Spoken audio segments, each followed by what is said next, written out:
Après l'évacuation de ces orages ici, on a l'arrivée d'une perturbation qui va tous nous concerner. D'abord la Bretagne avec les premières pluies qui sont attendues ici en fin de matinée.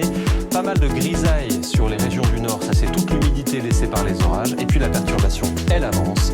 Et dans le courant de la journée, eh bien jusqu'au pays nantais, jusqu'au Cotentin, on a de la grisaille et de la pluie.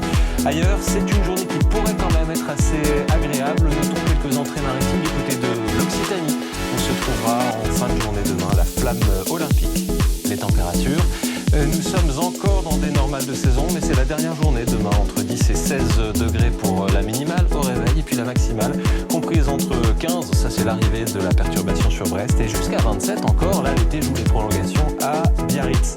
C'est donc la dernière journée au niveau des normales, parce que regardez ce qui se passe, le bleu l'emporte petit à petit et gagne, et on va avoir une semaine un peu fraîche et assez instable aussi, c'est-à-dire que personne ne devrait échapper à la pluie et aux nuages. Mardi, ce que vous voyez ici, eh bien c'est la perturbation qui y avance. On surveillera d'ailleurs les cumuls de pluie du côté du Massif central.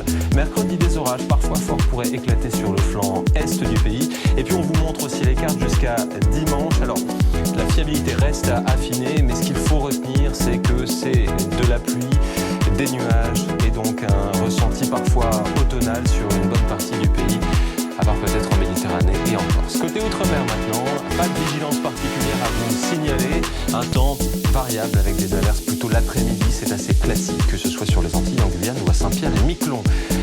Classique également, même s'il fait un peu moins beau qu'hier à Mayotte ou à La Réunion, quelques gouttes de pluie attendues à Mayotte. Et puis dans le secteur du Pacifique, vous allez voir que c'est un temps assez chaotique qui attend les Wallisiens. En Polynésie française, en revanche, c'est beaucoup plus calme.